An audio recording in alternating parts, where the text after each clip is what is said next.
Hello, everyone. It is Amber Carlton with Berkshire Hathaway HomeServices Premier Properties. And today I'm going to be talking to you about mortgages and home finance. As always, this is a live, so feel free to put any questions you have in the comments. I am happy to answer those as we go, or if you're watching later on a recording, still either write in the comments or go ahead and shoot me a private message, and I'm happy to get those answers to you. So just breaking it down, the basics of different types, loan types or mortgage types you could get. Conventional is a great product. We see conventional a lot with people who have a really good credit score, or people who a lot of the times are on their second home, third home, fourth home. They've got more equity to put down. So one of the differences with conventional over some of the other products is you'll hear about PMI, which we'll talk about that a little bit later too. But PMI stands for private mortgage insurance. So this protects the bank if you default on your loan. Unless you have 20% down on that home, you're going to have some sort of PMI. There are different options you have though with PMI. If you are doing, like I just recently did 3% down conventional product, and I'm going to pay a single pay PMI to avoid that $75 a month PMI payment. So you're going to want to check with your lender, look into all of the options that are there for you. Going on to USDA, this stands for U.S. Department of Agriculture. So this is a loan product. It could be $0 down, it could be $500 down. It's a very minimal down payment. Whereas conventional, you could be 3%, 5%, 10, 20, really whatever you want there. Nothing below 3 though. USDA, you can only get in certain areas. It has to be those rural communities. So Dilworth does not qualify for USDA. Fargo, Moorhead, West Fargo, none of that counts for USDA. We're too big. But once you get out more, Glendon counts. I think at the current time, Horace and Harwood count, but that could be changing any minute. So check with your lender. For sure, Breckenridge, Wahpeton, Barnesville, Castleton, anything like that, you could look into a USDA program, and that's great because you don't need as much of a down payment.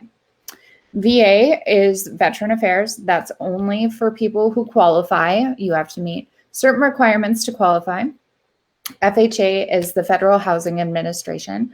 That is a great product for someone whose credit score might not be as strong as someone looking in the conventional market. That one's 3.5% down, and that one will have a type of mortgage insurance for the life of the loan.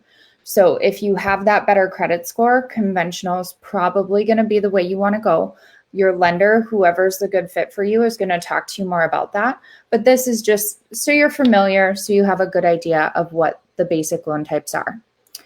So moving down into things to consider. PMI, we already talked about that. That's that private mortgage insurance. I would just say, especially right now with how low our interest rates are, throwing 20% down is probably not going to be in your best interest. You could do 3% down, single pay PMI, get rid of it so you still have that lower mortgage payment, and take that other money and either save it, invest in your new home and do some upgrades, or you could even invest it in the stock market, whatever you'd like. You can find better outlets with your money right now.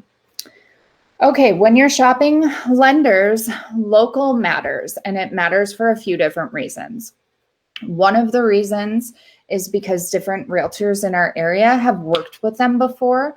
They know that they can get the deal done, and they are not approving someone who might not actually have all the requirements. They also know our area. They know we don't need a termite inspection. They know we do need to know if it's in the floodplain or not, and they know about special assessments. There are things that are just unique to our area that we won't have to mess with. Sometimes on VA, when you go through USAA or something, if there's some chipping paint, they want it done in January. You can't paint in January. Come on, you guys. We're in the tundra. That doesn't work. So our local lenders get it. And some of them have in-house underwriters. That's another huge thing. If you can, try and get a lender who has an in-house underwriter. If you're VA, look for a lender who has an in-house VA underwriter. That's separate. They have to have a separate approval for that. But all of that is going to make your process way smoother. When they can go right down the hall and find out what's needed, it's going to be a smoother transaction for you, 100%. Also, you have their cell phone. I have their cell phone. We can hit them up anytime just saying, we need a payment estimate, about how much would it be for your monthly payment, about how much are you going to need cash to close if we're putting like $2,000 earnest money down on a $200,000 house. Here's the information. It's way easy peasy. So when you're thinking about things and you're thinking about getting out there, shop local, especially with your lender. I promise you it makes a difference. It's just going to be so much smoother for you and everyone involved. Also, one other thing, in our current market right now, it's craziness. Things are going the first day on market, over asking, multiple offers. If you have a lender letter from Quicken with a 1-800 number versus a lender letter from somebody local who we've worked to before and everything else is the same in that offer, whose offer do you think is going to win? I mean, they're going to go with the lender that they trust over somebody that they can't even get a hold of. So not only for your ease, to make your offer look stronger, it's very, very smart to shop local on your lender. Okay. Oh, market conditions. Already covered that. Okay. Down payment assistance. And once again, questions, shout them out. Always happy to answer anything, even later on if you're watching it on YouTube. So down payment assistance, let's say you're renting and you're over it, right? Because why wouldn't you be? I am too, or was just getting into something now again. For down payment assistance, North Dakota and Minnesota both have programs. I'm going to be very honest here, and North Dakota's program is very good. And I personally don't care for Minnesota's at all. And let me tell you a little bit more about why. So in North Dakota's, you only take out what you need, and it's forgiven at 1/8 per year for 8 years. So if you stay in that home 9 years, you don't owe them a penny. Now, everything costs money, so that down payment assistance does come at a little bit higher of a rate, but it gets you in a home and it gets you out of renting. You start building equity in your house. It's a great thing. Minnesota is a little bit harder of a program to even find. Not too many lenders offer it. We can help you find it. However, there's some strict qualifications with it. I've had people who thought they were going to be using it not get it at the last minute, which is frustrating. And they give you $8,000 and it's never forgiven. No matter what, you are going to have to repay that at the end of the loan. Now, if you really need it and you really want to be in Minnesota, it's still a much better option than just staying in that rental. You're still going to gain equity in your home. It's still a good thing that it is available. It's just a little more complicated and not quite as great of a program as North Dakota has. So if you're thinking, oh, I need this money or I can't, I just need to rent for longer, the interest rates are so great right now, you guys, you're probably better off getting into something even with some down payment assistance help versus just throwing that money at rent for another year or two.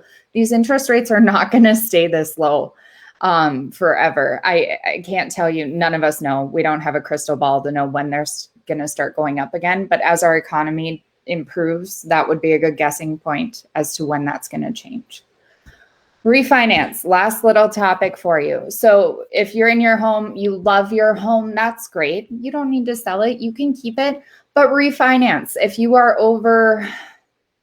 interest rate is 3.5 or over, I would say call your lender. And if you don't have a good lender you trust, let me know. I can gladly give you information for a good lender to reach out to who's going to be honest with you on whether or not it's the right move for you. But you could be saving hundreds of dollars a month. I literally had a client who I talked to in the spring, and said, you know, if you're happy where you are, refinance. If not, you know, let's talk about getting you somewhere else. Reached out to me about 2 weeks ago saying, oh, I wish I would have done that when you told me in the spring. We could have saved $300 a month this whole time. And I'm like,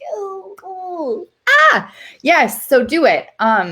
When you refinance, it's not as strict of a process as the whole process of buying a house. Also, you're already in that house, so there's not all the tension of moving and getting there on time. And if the loan gets delayed, it's just a little bit more laid back, lax of a process. There's still going to be paperwork. It's not going to be nearly as intense as when you bought your house. So let that anxiety go. Give them a call. See if you could be saving hundreds of dollars, or even if you're really comfortable with that mortgage payment, you could shave years off of that mortgage, saving thousands of dollars. Yeah. Anyways, I would say I'm done preaching about this, but you guys, if I can save you money or get you into a better house for exactly what you're paying now that works better for you, then I'm going to keep preaching it. So I think that covers it. I don't see any questions, but if you have any, let me know and I will get back to you. Here are different ways you can connect with me. Almost all of those are amber.realtor. A few are ACarlton Realtor. Always happy to hear from all of you on what you want to hear next. I'm just kind of picking things as they occur to me as of right now. So if you have something you want to learn about, hit me up, put it in the comments below, or direct message me. Okay. You guys have a great day. Take care.